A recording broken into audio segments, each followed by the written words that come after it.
अर्थशास्त्र में कला का क्या अर्थ है? कला भी विज्ञान की भांति ज्ञान का क्रमबद्ध अध्ययन है। जे.एम. केंज के अनुसार कला निश्चित उद्देश्यों को प्राप्त करने के लिए नियमों की प्रणाली है।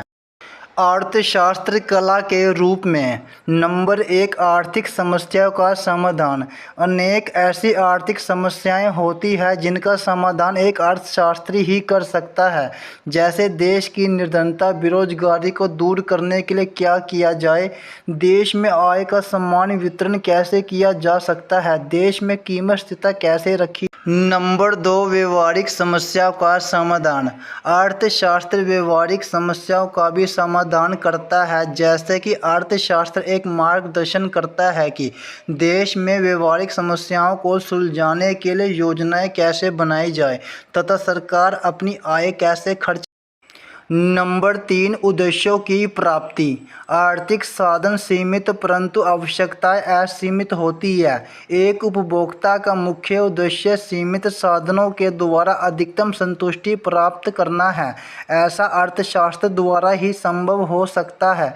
अर्थशास्त्र एक कला। नंबर 4 आर्थिक नियमों का निर्माण। अर्थशास्त्र को कला माना जाता है क्योंकि इससे आर्थिक नियमों की जांच की जा सकती है।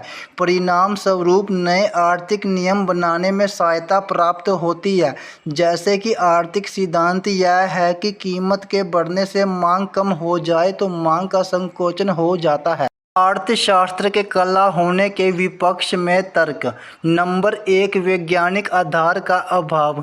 कुछ अर्थशास्त्रियों का विचार है कि यदि अर्थशास्त्र को विज्ञान के साथ कला माना जाता है तो इसके वैज्ञानिक स्वरूप के निर्माण में बाधाएं आएगी।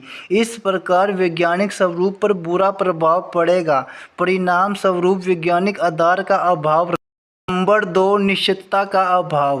अर्थशास्त्र में अनेक प्रकार की समस्याएं आती है। यदि अर्थशास्त्र को कला माना जाता है तो विभिन्न अर्थशास्त्री भिन्न भिन्न समस्याओं के समाधान के लिए भिन्न भिन्न सुझाव देंगे।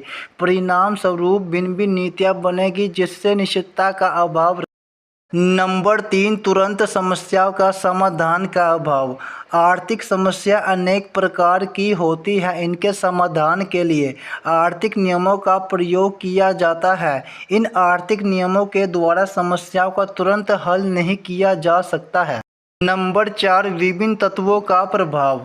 आर्थिक समस्याएं केवल आर्थिक नहीं होती है, इन पर अनेक तत्वों का प्रभाव पड़ता है जैसे आर्थिक, सामाजिक तथा राजनीतिक आदि। इन समस्याओं का समाधान केवल आर्थिक आधार पर नहीं अपितु विभिन्न दृष्टिकोणों के आधार पर संभव हो सकता है।